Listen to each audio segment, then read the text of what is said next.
नमस्कार। आज सांसद की राजनीति में एक ऐसा मोड़ आ चुका है जहां सवाल सिर्फ सत्ता का नहीं, संवैधानिक संस्थानों की विश्वसनीयता का बन गया है। लोकसभा स्पीकर ओम बिरला आज सबसे बड़े राजनीतिक दबाव के केंद्र में है। विपक्ष उनके खिलाफ अविश्वास प्रस्ताव लेकर आया है और अब चर्चा सिर्फ प्रस्ताव की नहीं, इस्तीफे की, संवादों की है।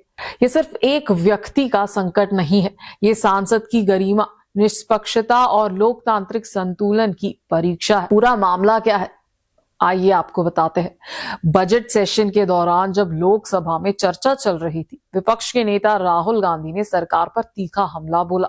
लेकिन उस समय सबसे चौंकाने वाली बात ये रही, लोकसभा स्पीकर की कुर्सी पर ओम बिरला मौजूद नहीं थे। उनकी जगह अध्यक्ष की भूमिका निभा रहे थे बीजेपी सांसद जगदंबिका पाल।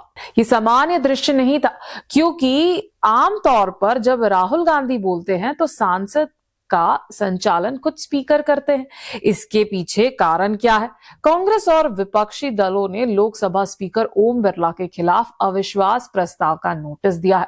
करीब 120 सांसदों के हस्ताक्षर इस नोटिस पर है, जबकि नियम के मुताबिक केवल 50 सांसदों की जरूरत होती है।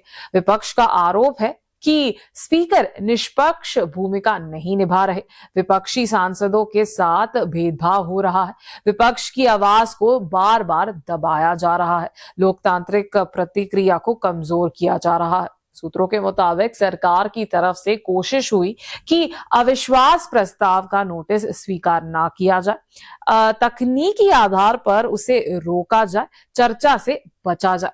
लेकिन विपक्ष ने साफ संदेश दे दिया, या तो नोटिस स्वीकार होगा या तो सांसद की कार्यवाही नहीं चलेगी। यही वजह है कि पिछले कुछ दिनों से सांसद में लगातार हंगामा, बादीन और कामकाज ठप होने की स्थिति बनी रही।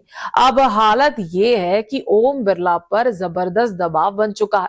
वे सांसद की कार्यवाही में हिस्सा नहीं ले रहे, अध्यक्ष की कुर्सी पर बैठना बंद कर चुके हैं, सार्वजनिक गतिविधियों से दूरी बना रहे हैं। राजनीतिक गलियारों में ये चर्चा तेज है कि अविश्वास प्रस्ताव पर चर्चा से पहले ओम बिरला खुद स्पीकर पद से इस्तीफा दे सकते हैं। अगर ऐसा होता है तो ये भारतीय सांसदीय इतिहास में एक असाधारण घटना होगी, क्योंकि अब तक किसी लोकसभा स्पीकर को अविश्वास प्रस्ताव के जरिए हटाया नहीं गया है। सूत्रों के अनुसार बजट सेशन के दूसरे चरण में 9 मार्च को अविश्वास प्रस्ताव पर चर्चा संभव है। अगर इस्तीफा नहीं हुआ तो सांसद में चर्चा होगी, विपक्ष आरोप की पूरी सूची रखेगा, लोकतांत्रिक मूल्यों पर सवाल उठेंगे और जरूरत पड़ी तो वोटिंग भी हो सकती है। लेकिन अगर उससे पहले इस्तीफा होता है तो चर्चा और वोटिंग की जरूरत ही नहीं रहेगी। हाल ही में लोकसभा स्पीकर के चेंबर का वीडियो सामने आया, जिसे लेकर बड़ा विवाद खड़ा हो गया। सरकार ने कहा विपक्षी सांसद अंदर घुसे, विपक्ष ने कहा सत्ता पक्ष के सांसद भी मौजूद थे। इस वीडियो ने स्थिति को और ज्यादा संवेदनशील बना दिया। अब सवाल सिर्फ राजनीति का नहीं, संस्थागत गरिमा और संवैधानिक मर्यादा का बन गया है। आज स्थिति यह है कि लोकसभा स्पीकर ओम बिरला चारों तरफ से राजनीतिक दबाव में है। विपक्ष आक्रामक है, सरकार रक्षात्मक मोड में है और सांसद एक ऐतिहासिक मोड़ पर खड़ा है।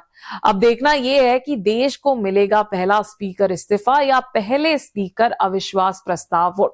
दोनों ही हालत भारतीय लोकतंत्र के इतिहास में दर्ज होंगे। ये सिर्फ सत्ता की लड़ाई नहीं है, ये लड़ाई है लोकतंत्र की आत्मा की। अब देखते रहिए, देश और राजनीति की हर बड़ी खबर सबसे पहले, सबसे साफ और सबसे भरोसेमंद तरीके से केटीवी भारत के साथ। नमस्कार।